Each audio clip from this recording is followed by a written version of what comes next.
क्रांती news, आवाज सर्वसामान्यांचा। महिलेच्या गळ्यातील सोन्याची पोत ओरबाडून नेणाऱ्या दोघा संशयित सोनसाखळी चोरांना गुन्हे शाखा युनिट 1च्या पोलीस पथकाने अटक केली।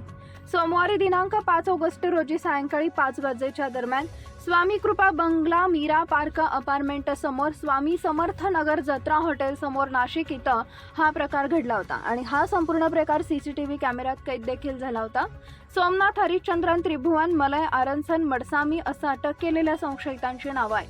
दिनांक 6/7/2024 रोजी गुन्हे शाखा युनिट 1चे पोलीस हवालदार प्रशांत मरकड यांना गुप्त बातमीदारामार्फत माहिती मिळाली की एका पांढऱ्या रंगाच्या एक्सिस मोपेड क्रमांक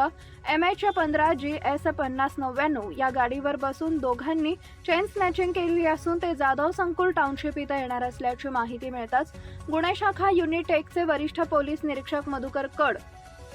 यांना दिलेल्या त्यांनी सूचना मार्गदर्शन करून सहाय्यक पोलीस निरीक्षक हेमंत तोडकर, पोलीस उपनिरीक्षक रवींद्र बागुल, प्रवीण वाघमारे, प्रदीप म्हसदे, विशाल कोठे, संदीप भांड, शरद सोनवणे, नाझीम खान पठाण, जगेश्वर बोरसे, समाधान पवार अशांचे पथक तयार करून आरोपीचा शोध घेऊन त्यांना अटक करावी अशा सूचना केल्याने सदर आरोपींना सापळा रचून सातपूर अंबड लिंक रोडवरील म्हाडा बस स्टॉप येथून पांढऱ्या रंगाच्या एक्सिस मोपेड क्रमांक MH15GS5099 हिच्यावरील दोघे सोमनाथ हरिश्चंद्र त्रिभुवन वय वर्ष 42 राहणार पारखे यांच्या घरात भाडेकरू समर्थ हॉस्पिटलच्या बाजूला जाधव संकुल म्हाडा बस स्टॉप अंबड नाशिक व मलय आरनसन अडस्वामी वय वर्ष 36 राहणार सेक्टर नंबर 8 महानगरपालिके शेजारी CBD बेलापूर नवी मुंबई यांना पकडून त्यांच्या ताब्यातून 2,10,000 रुपये किमतीचे 17.200 ग्रॅम वजनाची सोन्याची पोत,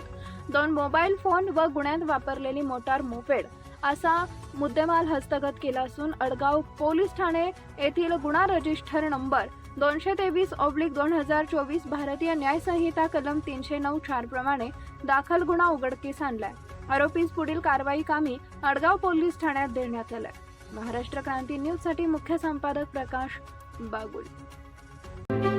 अशाच नवनवीन बातम्या पाहण्यासाठी आमच्या महाराष्ट्र क्रांती न्यूज या YouTube चॅनलला लाईक करा, सबस्क्राईब करा आणि बेल आयकॉनला प्रेस करा।